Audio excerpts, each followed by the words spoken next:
नमन कर रही है। ई धरती पर धरती के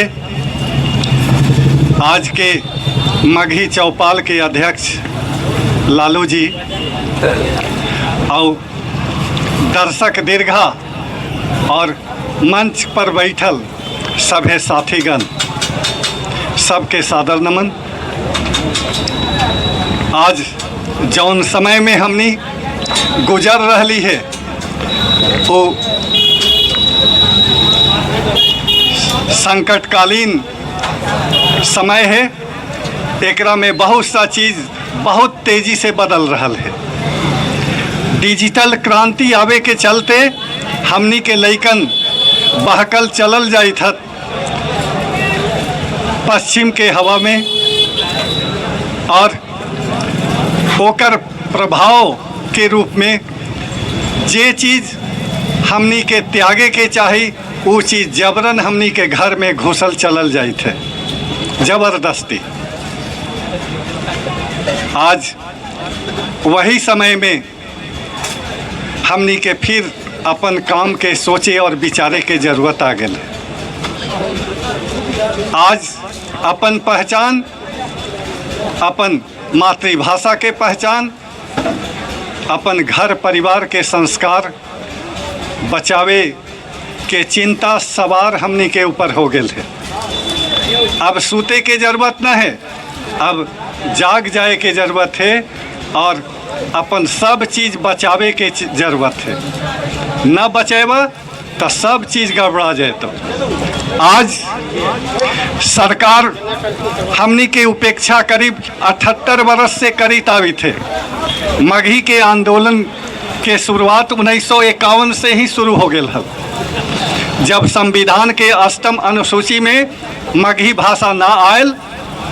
14 गो ओती घड़ी भाषा के रख लेवल गेल, विदेशी भाषा आ गेल, लेकिन मगहिए पीछू आ गेल।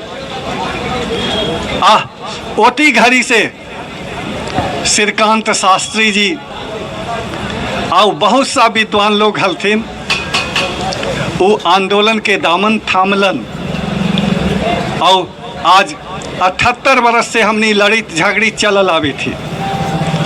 पहले तो हमनी के पहचाने भुलाइल हल, हमनी इतना तक भुला गेली हल कि मगही बोला हली, अब बोलित घड़ी हमनी जानबो न कर रही हली कि जे भाषा बोली थे वो कौची बोली थी। वो वही मगही है। ये भाषा जब अपन पूरे जोश और जवानी में हमनी के रग रग में रचल बसल हल, ओती घड़ी हमनी के राज अफगानिस्तान तक हल। ओती घड़ी भारत के बहुत बड़का स्वरूप हल, और ओती घड़ी हमनी बहुत मजबूत और बरियार भी हली। कोई आँख उठा करके देख न सका हल। आज हमनी अपन चीज़ छोड़त गेली, और छोड़े वाला के का गति हुआ है वो जानबे कर रहा। तो आज हमनी के फिर अब आवी थे जनगणना के समय, अपन संख्या बल दिखावे के जरूरत है, अपन ताकत दिखावे के जरूरत है।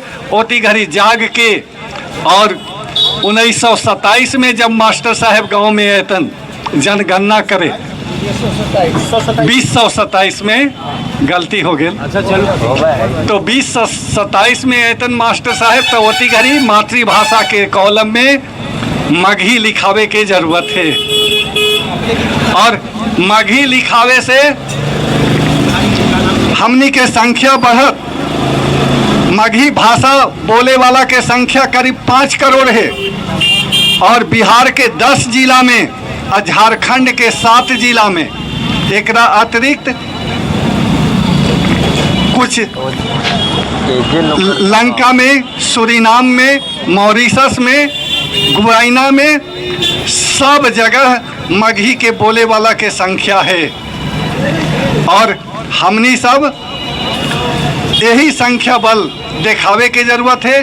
काहे कि ये प्रजातंत्र है, और जहाँ लोकतंत्र रहा है वहाँ संख्या बल के बड़ा महत्व रहा है। और यही से संख्या हमनी के कम रहे के चलते हमनी के जे नेता लोग हथिन वो मगही भाषा बोले में उनका लाज लगे है।